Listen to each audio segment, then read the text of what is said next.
Tak, bagi ada orang tanya aku pasal hukum negara. Kau ada takut? Alah, kau explain dia macam ni. Hukum negara ni dia diisytiharkan pada 31 Ogos 1920 bersempena dengan peristiwa 13 Mei. Razak, apa kaitannya peristiwa 13 Mei dengan hukum negara? Peristiwa 13 Mei 1969 merupakan peristiwa rusuhan antara kaum yang berlaku bermula beberapa hari setelah diadakan pilihan raya umum ketiga. Keputusan pilihan raya menyebabkan berlakunya ketegangan antara penyokong parti politik yang memprovokasikan keadaan. Situasi ini mencetuskan rusuhan serta ketegangan antara kaum di negara kita. Rusuhan yang berlaku lebih tertumpu di Kuala Lumpur, Selangor dan kawasan di sekitarnya. Oleh sebab peristiwa ini telah melemahkan perpaduan antara kaum di Malaysia, rukun negara dibentuk dengan tujuan untuk kukuhkan perpaduan. Wah, macam tu. Rukun negara ni dia terbahagi kepada dua. Pertama, untuk menggariskan objektif masyarakat Malaysia yang mahu dibentuk. Yang kedua, kau tahu apa? Itu aku tahu, menggariskan 5 prinsip hukum negara. Kepercayaan kepada Tuhan, kesetiaan kepada raja dan negara, kebenaran perlembagaan, kedaulatan undang-undang, kesepadan dan kesetaraan. Ya, betul. Assalamualaikum. Ada. Korang buat apa ni? Korang tengah buat pasal rukun negara. Oh, kenapa buat memang susah je? Kan ada video. Rukun negara yang pertama, kepercayaan kepada Tuhan. Walaupun Islam agama persekutuan, namun kita tidak pernah menghalang anutan dan amalan agama selain Islam selagi tidak mengganggu urusan agama lain.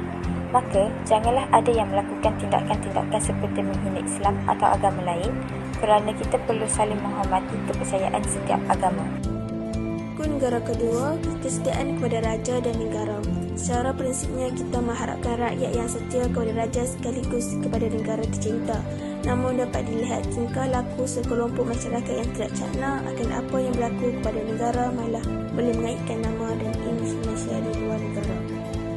Lebih buruk lagi dapat dilihat ramai juga yang mula biadab terhadap institusi diraja yang dianggap sebagai lambang kedaulatan negara. Hal ini menggambarkan betapa kelompok ini gagal menghayati prinsip hukum yang kedua ini. Rukun negara yang ketiga, keluhuran perlembagaan. Perlembagaan boleh bertindak sebagai pelindung dan panduan hidup kepada rakyat. Apa yang dikesali, masih ramai dengan sengaja melanggar prinsip dan keluhuran perlembagaan. Rukun negara yang keempat ialah kedaulatan undang-undang. Kita perlu sedar setiap undang-undang yang dibuat mestilah bersebab serta mempunyai justifikasi yang kukuh. Betul, mungkin ada undang-undang yang telah lapuk, sudah kurang sesuai dengan perubahan zaman yang memerlukan semakan dan penambahbaikan. Namun, itu tidak bermaksud kita boleh membelakangkan undang-undang begitu saja. Justru, sebagai warga Malaysia yang bertanggungjawab, kita perlu sentiasa patuh dan menjunjung kedaulatan undang-undang seperti termaktub dalam perlembagaan.